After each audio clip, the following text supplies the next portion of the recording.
নমস্কার, আমি শুভজিৎ দে। 13 তারিখে ভোট গ্রহণ পর্ব চলবে বহু ইতিহাসের সাক্ষীর শহর বহরমপুরে। 5 বারের এমপি আবার কংগ্রেসের প্রার্থী অধীর রঞ্জন চৌধুরীর সামনে টক্কর দিচ্ছেন ইউসুফ পাঠান আর বিজেপির নির্মল সাহা। মনোহরার মিষ্টির মতন এখানকার রাজনীতিটাও বাইরের থেকে কিন্তু বেশ ইন্টারেস্টিং। যে খুব ইম্পর্ট্যান্ট ফ্যাক্ট যেটা বহরমপুরের বিষয়ে, সেটা হচ্ছে এখানকার লিটারেসি রেট কিন্তু 80% এবং এখানকার বাঙালি পপুলেশন কিন্তু 98%। আচ্ছা, আরেকটা মজার জিনিস বলি, 2014 5 বারের এমপি কিন্তু অধীর রঞ্জন চৌধুরী, যার মধ্যে 2014-তে ওনার যে জেতার ডিফারেন্সটা ছিল সেটা ছিল 3 লক্ষ ভোটেরও অধিক, কিন্তু 2019-এ সেটা নেমে আসে মাত্র 80,000-এ। এবং এর সবচেয়ে বড় কারণটা কি?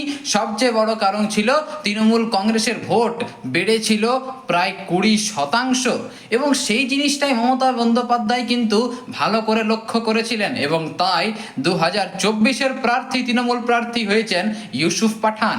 এখান থেকে অনেকেই বুঝতে পারছিলাম যে তারা হয়তো এটা ভাবছে যে হয়তো তৃণমূল জিতবে কিংবা ওখানে কংগ্রেস জিতবে, বিজেপির ওখানে কোনো চান্স নেই। কিন্তু এখানে যে তৃণমূল গেমটা খেলেছে সেটা কিন্তু আমাদেরকে খুব ভালোভাবে বুঝতে হবে। তৃণমূল কিন্তু একবারেই চাইবে না যে এবার কংগ্রেসের প্রার্থী অধীর রঞ্জন চৌধুরী আবার বহরমপুরের থেকে জিতে পড়ে সংসদে যান। তাই এবার উনি ইউসুফ পাঠানকে প্রার্থী করে পরে দুটো কার্ড খেলেছেন, একটা হচ্ছে সেলিব্রিটি কার্ড আর একটা হচ্ছে মাইনরিটি কার্ড। এক তীরে দুই নিশানা লাগাতে চাইছেন মুখ্যমন্ত্রী মমতা বন্দ্যোপাধ্যায়।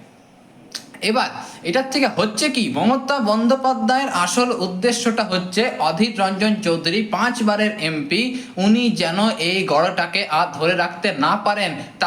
তার জন্য যদি অন্য কোনো দল, তৃণমূল বা কংগ্রেস, মানে তার জন্য যদি বিজেপিও জিতে যায় তাতেও কোনো ক্ষতি নেই, কোনো আপত্তি নেই। এবং এই কথাটা কেন বলছি?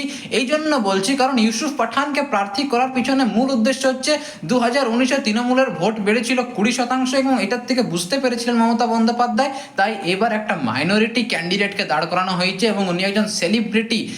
এখন থেকে বহিরাগত বলে পরে ইউসুফ পাঠানকে একটা টার্গেট করা হচ্ছে, কিন্তু একটা চান্স রয়েছে যে উনি যদি, কেননা বহরমপুরে মুসলিম পপুলেশন কিন্তু হচ্ছে একটা ইম্পর্টেন্ট ফ্যাক্টর, তো উনি যদি বহরমপুরের মুসলিম পপুলেশনের মধ্যে একটা ইম্প্যাক্ট দিতে পারেন এবং অধীর রঞ্জন চৌধুরীর হাত থেকে যদিও একটা মোটা অংশের মুসলিম ভোট নিজের দিকে নিয়ে আসতে পারেন, তাহলে মুসলিম ভোট কিন্তু ভাগাভাগি হয়ে যাবে এবং শেষে এইটাও দেখা যেতে পারে যে অধীর রঞ্জন চৌধুরী কিছু ভোটের জন্য হেরে গেলেন।